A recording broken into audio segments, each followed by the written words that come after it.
Good morning. I hope it's a good day for you. It is a good day. It is. Amen. And we've just had the most wonderful weekend with our granddaughters Gillian and Nick being married up in the North Yorkshire. And we had a wonderful family gathering and meeting Nick's parents and relatives of their family. And we had so much fullness in our hearts. And this morning we were just thanking God and really praising Him. And I mean, so many details that I won't bore you with, really. But just to say that in difficult circumstances, the Lord was faithful. Reuben and Maha were coming back from America the day before the wedding, and their plane got diverted to Denmark, or I think it was Denmark. And it looked as if they were going to miss the wedding, and if they missed the wedding, somebody else would miss the wedding because they were the lift. You know, things like that happen. But actually, they all arrived. They did all arrive.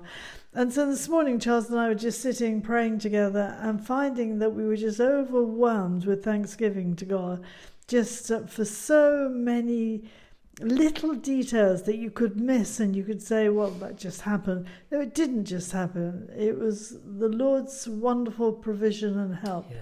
Oh, and we were thankful. And we're not always in that thankful habit. And about a month ago, maybe longer, I was reading in the Psalms that in the Message, in Psalm 64, it basically says this: be glad, good people, fly to God. Good-hearted people, make praise your habit. And that really sort of tickled me when I read it. I read it in the Message. In the NIV, it's saying the same thing, but using different words.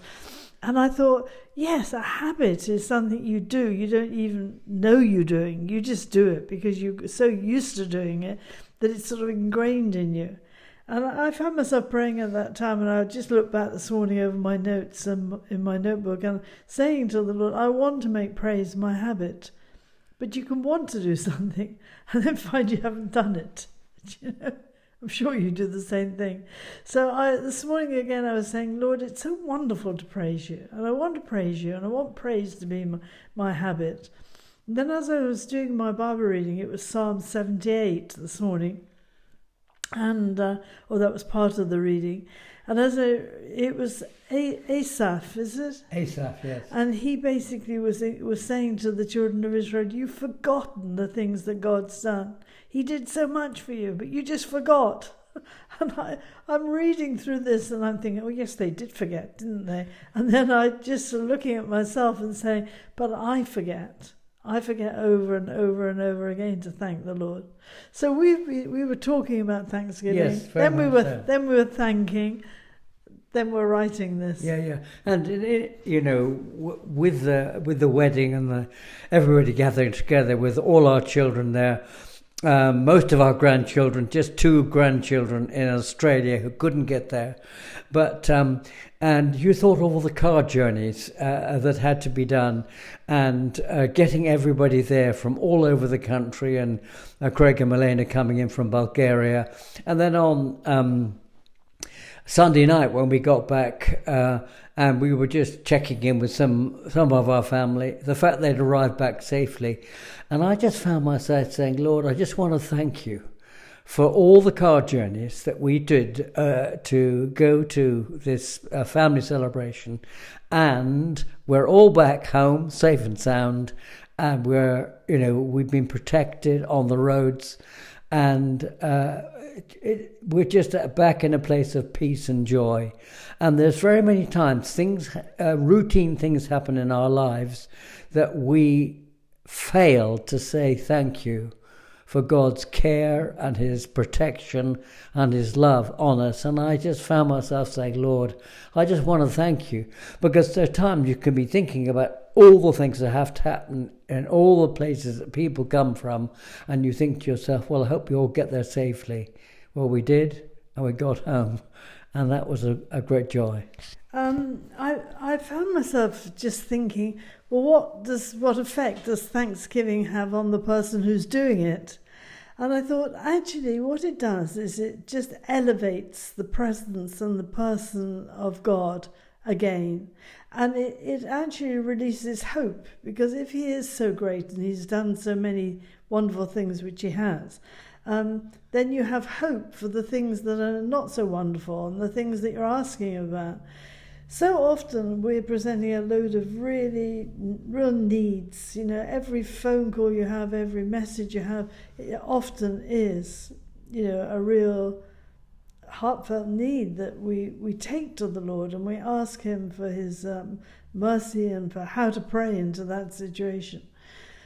But thanksgiving actually elevates him, so hope is released. And that's that great verse in I just remember that great verse in I think Psalm 50 or one of the Psalms around there, which says, "He who offers thank offerings honors me and prepares the way that I will show him my salvation." And so, you know, thanksgiving is like a pathway for God's blessings to keep coming back in.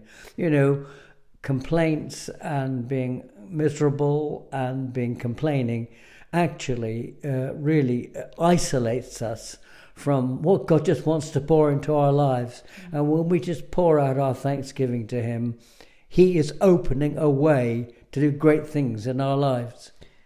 Just one final thing. I think thanksgiving is also a weapon. I mean, the devil hates it. He absolutely hates to hear God being praised and thanked.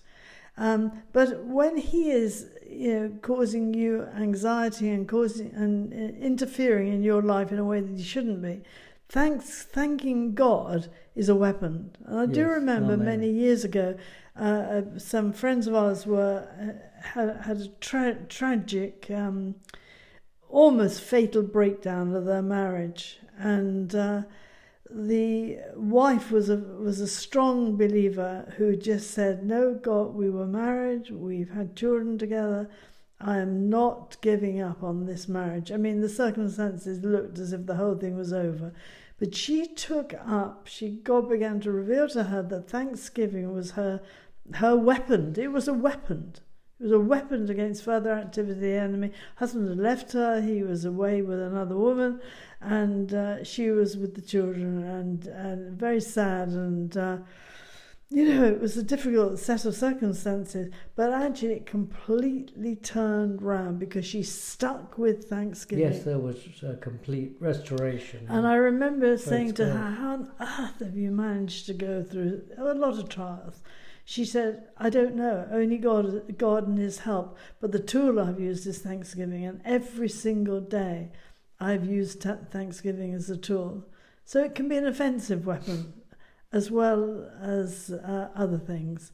I just want to encourage you today to, you know, just look at yourself and say, well, when did I last spend some time really thanking God for how good he's been to me? If you keep a journal, check back and see when you really, really were aware of how much to thank him for, because it will do you good, and it will also elevate the person of God. You'll see him with new eyes. Increase your faith. And it'll increase your faith. Amen. Oh, sorry.